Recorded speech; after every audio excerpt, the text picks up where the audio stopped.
away anytime now through the end of March. All you have to do is go to garagelogic.com and click the link, Courtyard by Marriott. Thank you. We're joined by independent party candidates Chase Oliver running for president, Rebecca Whiting running for U.S. Senate in Minnesota. Chase, you're not from Minnesota. Here we go. There we go. No, I am not from Minnesota. I'm from Atlanta, Georgia, but I'm happy to be up here and enjoying the state fair. And Rebecca, you're up Bemidji way? Yep, Bemidji. Libertarian Party, actually. I'm sorry, Libertarian Party. And Chase, you've been called by Rolling Stone magazine as the most influential libertarian in America. What exactly does that mean? Well, you know, that was the quote given to me when I caused the runoff in the race between Herschel Walker and Raphael Warnock. It was the most expensive U.S. Senate race in history. They spent $250 million, and for about the cost of a used car, I forced a runoff in that most expensive race in history. So it kind of got me a lot of name recognition, and we're pretty good at putting the name out there for punching above our weight, doing a lot with very little. How far is this country from ever electing a libertarian? You know, I think we're getting closer and closer to that. I think more and more voters are fully not identifying as a Democrat or Republican anymore. Over half the voters out there identify as independent of the two major parties. And I think voters want to see more choices on their ballot. They want to see candidates that more accurately reflect their lives and their values. And we're just not getting that from a two-party system that pulls us further and further back. Yeah, I think voters are going to build it up. Neither Trump nor Harris reflect anything I'm interested in. There's not a chance in hell I'm interested in either of them. I feel terribly politically lonely. Rebecca, you're a war vet. I am, yes. Two tours? 2 tours are at Combat Medic. And you helped your family build a farm in Bemidji? From scratch, actually. When we moved in there, it was just woods, and we took down every tree, built every building from the ground up. And you're running against Amy Klobuchar. Yes. I don't think she can match your service history. No, I don't think so. No. And how's your campaign going? It's going really good, actually, because there's a lot of people that are just frustrated with what they've been handed. Mm-hmm. And then in my case, like the last time Amy Klobuchar ran a race, she won by, it was like 23% against her Republican opponent. And so that's an opportunity for me because the Republicans don't have a strong candidate running against Amy Klobuchar even this year. Right. And I can go into this race knowing full well what the odds are and how stacked against me they are, and then approach this campaign with the gloves off. The candidate is Royce White. Yep. Which I don't understand what the Republicans were thinking. He's not a legitimate candidate. If you get 5% of the vote, would you get major party status? Oh, well, actually, what happened is that in 23, the Democrats changed the rules because they had the legislative majority. Yeah. And so now it's 8%. We would have to get. 8%. Yeah, they wanted to take it up to 10%. That was the original law that they tried to get through committee. But they were gracious enough to drop it down and only ask for 8%. What would you do differently than Amy? I would stop voting to fund all the foreign wars. Okay. And she ran initially on criticism of the Iraq War in 2006. In 2006, I was in Baghdad during the surge, on the ground as a medic, living out their decisions in D.C. in real time. Right. So she got into office, and she has just funded every, Ukraine, Israel, whatever it is. And there's been a lot. Mm-hmm. And it's not just Iraq and Afghanistan. There was Yemen.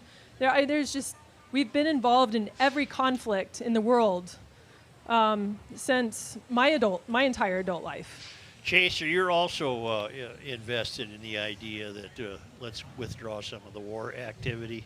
Oh, yeah, absolutely. I got my start in politics, while Rebecca was out fighting in Iraq, I was out in the streets protesting against sending people like her to Iraq because I thought good people didn't have to go fight in these wars overseas. It wasn't in the best interest of the United States. And I'm a real skeptic of militarism around the world. I think we should have a strong military, certainly. If we're attacked, we should be able to defend ourselves. But I don't think the best way to export our values is with the bomb, the bullet, and the drone. I think we can do it much better through free trade, voluntary cooperation with each other, and diplomacy. It used to be the rational thing to say we're going to be a diplomat first and then use militarism as a last resort, and that seems to have gotten caught up and kind of reversed itself somewhere along the process. And as a libertarian, I want to see that going back to focusing on diplomacy. Well, when I look at the landscape, who in God's name would be the diplomats? Exactly. Well, we have to be the diplomat. We have to be the ones that tell our allies that peace has to be an option. We can't continue to be exporting these huge billion-dollar military projects around the world. And I would challenge someone like Donald Trump, who claims he didn't start any new wars. Well, he maybe didn't start any new wars, but he sold $150 billion or some odd of weapons to the Saudis, who committed a war in Yemen. So he is still committing a war foreign policy, and we need to have a reverse course there. Are you guys, is there a booth here for the Libertarian Party at the fair? Down Nelson Street, Okay. kind of towards the dairy barn from here. Are you getting activity? Oh, yeah. There's Yeah. a lot of people stopping by. Yeah. Yeah, and I encourage anybody who's hearing this right now to stop by, talk to us, ask us questions about policy, ask us questions about how we would run, both in our respective races, and we hope to earn your vote this November.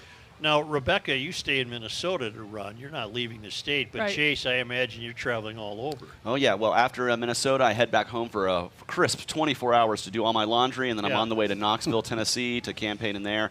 And then we're going to be having me all over the place. Me and my running mate, Mike Termott, are staying very busy. I've actually traveled to all 50 states campaigning. I'm the first presidential candidate that we've ever been able to find on record that's campaigned in all 50 states. Only 4 sitting presidents have visited all 50, so I got that energy to get out there and meet as many voters as possible. And you're both young. How old are you? I'm 39. I will be 39 on Election Day, half Donald Trump's age. Would have been less than half of Joe Biden's, but c'est la vie. He is no longer running. Rebecca, you're a young woman. How old are you? That's secret. That's But a I was secret. told actually that you were going to ask about the cylinder index. I feel like that's a more important number. I would like to know your cylinder index. Well, I'll tell you my age first. It's 43. Yeah, okay. So, You're young too. Yeah. Yep. What's your cylinder index? Well, you should tell me what yours is first. Well, now I'm urban, that, Yeah. and that always impacts the cylinder index. Chase, the cylinder index is the way self-esteem can be measured by counting the number of cylinders you have, lawnmowers and cars and whatever. Mine is not my age anymore. It was my age, but I'm below my age. I think I'm at about 52. Okay, well, that's respectable. Yeah, where are you? 61. 61's not bad. You're above your age. Yeah, a little bit. And your husband, I would imagine, is not 61. No, he's younger than I am. Okay, so he's safe. So you got a good cylinder index. Yep. And you can count stuff on the wall. Dead cylinders from a lawnmower on a shelf. They count. Well, I stopped, so I didn't actually count all that. I just counted the working running vehicles. Well, you can count everything. Chase, given your schedule, I got to think you got a pathetic CI. Yeah, I don't know if I'm suffering from cylinder envy over here Yeah, or why not. I live in the city of Atlanta, not a lot of yard for me to have a lawnmower, so I think our cylinder count is 10 because I got my car and the Jeep. So yeah, it is a pathetic cylinder count compared to those of you folks up here in Minnesota, I'm sure. My apologies, but I gotta say we got some great peaches and we got Coca-Cola and lots of great stuff down in Atlanta. Just Yeah. not a lot of need for a lot of cars because there's nowhere to park them. Where does the Libertarian Party stand on what I have my suspicions about, the Green New Deal? Well, I can tell you right now, I don't want to see government kind of facilitating those things. I think if we want green energy, consumers can demand it and providers can provide it. We don't need this huge government structure telling people what to spend on and what to buy. They can do that themselves. Let's trust the free market. I trust the individual decisions that all these people out here are going to make a heck of a lot more than I trust the central planning of 435 members of Congress So do or the I. people in your state house. I don't know about you. I trust my neighbors a little bit more than professional politicians. Right. Rebecca, where do you stand? I understand that trying to take down an old maple tree with an electric chainsaw is a task that's impossible. So Right. if the market, like you said, I would follow Austrian economists. So if you haven't heard of that, go Google it. Murray Rothbard, Ludwig von Mises. If you want to know more, go Google those names. All right. But so the free market, if it, like I said, if there's a need for it, the people will ask for it, and then the market can then provide the needs. And so we should not be asking the government to fix our needs for us, or worse, mandate a problem that doesn't exist. There apparently has been no need for electric vehicles because the manufacturers can't sell them. The market does not want them. Yeah, I think a lot of that also is, here's the thing. If you think it's a green vehicle, if you're plugging it into a coal-fired power plant, how green are you really being? You're just actually pulling a lot of heavy metals from the earth to build the lithium batteries that are being created That's for these terrible. vehicles. It's terrible. We can do much better, and, I think, again, we're going to find those solutions in the future. because the market will provide them, not because government will give it. You know, government gave billions of dollars of subsidies to the electric car manufacturers. Right. And you can't blame them for taking the money on the table, but we got to keep taking the money off of the table and letting them have to build these vehicles for themselves and develop these technologies. And it'll be a heck of a lot better than whatever the government gives us. Well, I wish you both luck, and thanks for stopping by. And you can talk to fairgoers up at the Libertarian Yep. booth We'll be there.